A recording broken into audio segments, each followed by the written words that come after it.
Fala galera do sexto ano, tudo bem com vocês? Então bora lá para mais uma videoaula de ciências com a professora Raquel. Na aula de hoje nós daremos continuidade ao assunto sobre a água e as suas propriedades.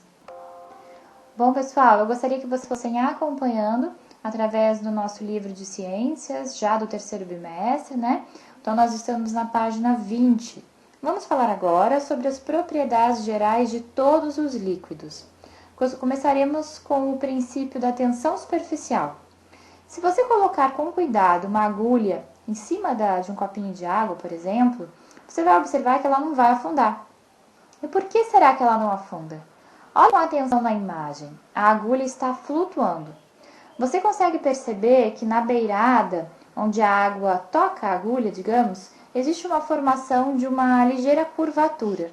Isso acontece porque as moléculas da superfície da água e de todos os líquidos formam uma espécie de película. E o fenômeno que determina a formação dessa película chama-se tensão superficial. Objetos pesados, eles conseguem romper essa fina camada composta por moléculas de água e conseguem afundar. Já a agulha que é leve, ela produz, forma essa película e a mantém flutuando. Repare como o peso da agulha e das patas do inseto encurvam levemente a película superficial da água. Observem a imagem a seguir. Por que será que as gotas de água têm um formato esférico, redondinho, uma bolinha? A tensão superficial da água é provocada pelas ligações de hidrogênio, que no caso são uma atração dos átomos de hidrogênio e os átomos de oxigênio das moléculas vizinhas. A força de atração entre essas moléculas que estão na superfície é diferente da força de atração das moléculas que estão abaixo da superfície.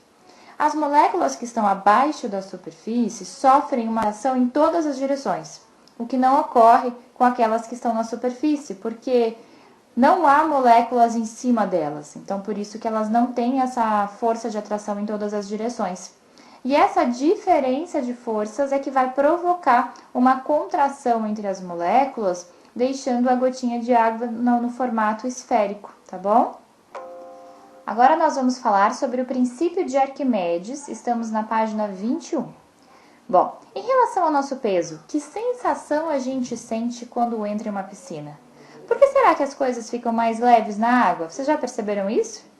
Vocês também já devem ter se perguntado como é possível um navio de tantas toneladas conseguir flutuar por tantos quilômetros sem afundar. Por que será que as coisas ficam mais leves na água? Esse, com certeza, é um outro pensamento que já passou pela cabeça de vocês. Será que o nosso peso diminui dentro da água? Bom, isso seria ótimo, não é mesmo? Mas não é isso que acontece. Nosso corpo continua pesando, tendo a mesma quantidade de massa dentro ou fora da água. O que acontece é que dentro da água entram em ação as leis da física. Com isso, o empuxo possui sentido contrário à gravidade, o que diminui o nosso esforço dentro da água, fazendo com que o corpo pareça estar mais leve. Eu falei a palavrinha empuxo. O que será que significa isso? Ele também é conhecido como o princípio de Arquimedes, e é o nome dado à força exercida por um fluido sobre um objeto mergulhado nele. Ou seja, ele é a força exercida sobre o nosso corpo quando a gente mergulha na piscina. Imediatamente quando o seu corpo cai na água ou qualquer outro objeto, o empuxo entra em ação e começa a deslocá-lo. É por isso que, mesmo quando você está boiando, o seu corpo se movimenta. E como isso acontece? Segundo o matemático grego Arquimedes, todo corpo mergulhado em um fluido sofre a ação de uma força vertical e para cima, que corresponde ao volume de líquido deslocado pelo corpo. Ou seja, a gente pode dizer que o empuxo acontece graças a uma diferença de pressão existente entre a parte superior e inferior do objeto, quando ele é mergulhado em um fluido. A parte inferior, por estar numa maior profundidade, tem maior pressão do que a presente na parte superior, o que resulta na força vertical citada pelo Arquimedes, o chamado empuxo. O que flutua e o que afunda na água? Segundo alguns registros, dizem que foi tomando banho que Arquimedes descobriu que um corpo imerso na água fica mais leve. Mas então, por que algumas coisas boiam e outras afundam dentro da água? A resposta é simples e nada complicada, graças à densidade. A densidade é uma relação entre a massa e o volume de uma substância. Por exemplo, o que pesa mais? 1 quilo de ferro ou 1 quilo de algodão? Ainda que pareça óbvio, ambos têm o mesmo peso, mas volumes diferentes, fazendo com que o algodão, por ter menor massa em um determinado volume, seja mais leve, ou melhor dizendo, menos denso do que o ferro. Se você um dia decidir dar um mergulho lá no Mar Morto, na Ásia, pode ficar despreocupado. Por sua água ser muito salgada e praticamente livre de organismos vivos, sua densidade é menor do que a dos outros mares, fazendo com que os corpos não afundem. Mas por que será que isso acontece? Mais uma vez, graças à densidade. A água dos mares, se comparado à água doce, sempre terá uma densidade maior do que a água doce. Isso ocasiona uma diferença na atuação do empuxo, que utiliza a densidade, a quantidade de líquido, ou do fluido, para deslocar um corpo ou um objeto. Estima-se que a densidade na água doce seja de 1 grama por centímetro cúbico, enquanto no mar essa densidade é de 1,03 centímetros cúbicos. 3%, ainda que seja uma diferença pequena, já é o suficiente para que a pessoa sinta a diferença do empuxo.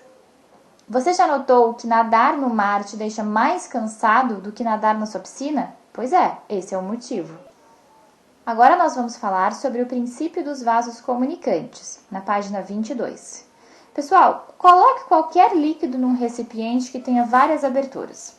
Pouco importa a forma ou o comprimento dessas aberturas. Em todas elas, o líquido se encontrará sempre no meio. O princípio dos vasos comunicantes observa esse tipo de situação. Você sabe como os pedreiros descobrem se 2 pontos de uma construção estão no mesmo nível, isto é, na mesma altura? Eles usam mangueiras de plástico transparente cheias de água. Se o nível da água em uma extremidade da mangueira estiver no mesmo nível de água em outra extremidade, significa então que os 2 pontos estão na mesma altura. Vocês conseguem pensar em um exemplo de sistema de vasos comunicantes que exista nas nossas casas? Pessoal, o bule e uma chaleira são exemplos desse sistema de vasos comunicantes. A figura ela vai representar para nós um bule transparente que contém café, sendo tombado para que a bebida seja servida.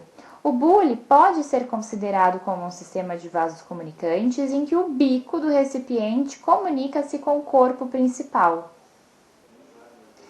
Agora nós falaremos sobre o princípio de Pascal, na página 23. Você já deve ter visto em alguma oficina mecânica carros sendo erguidos e abaixados com bastante facilidade.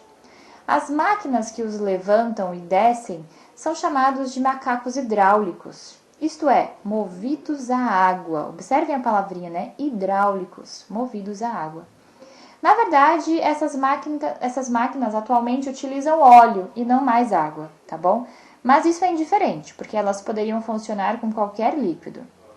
E foi o filósofo e matemático francês Pascal quem descobriu que um líquido, ao ser pressionado em qualquer ponto, ele repassa a pressão que recebe por igual para todo o corpo líquido.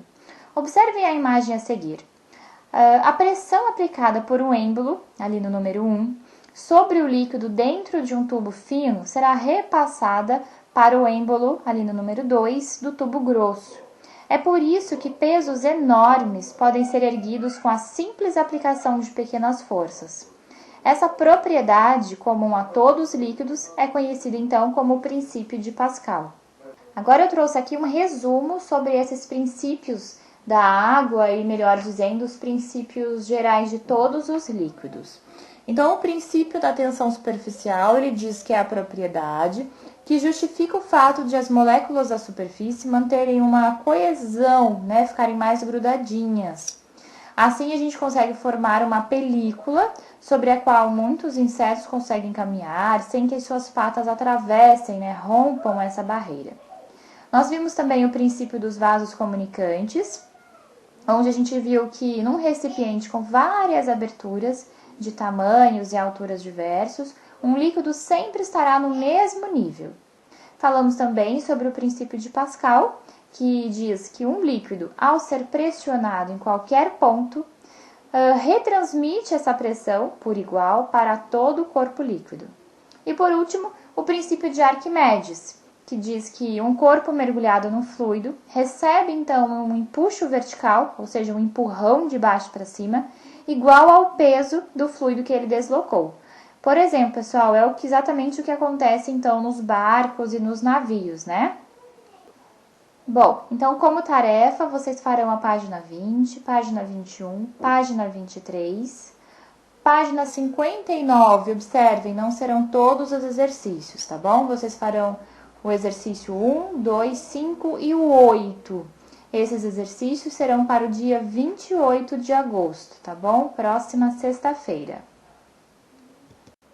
Assistam a essa videoaula quantas vezes vocês julgarem necessário, tá bom? E até o próximo vídeo. Tchau!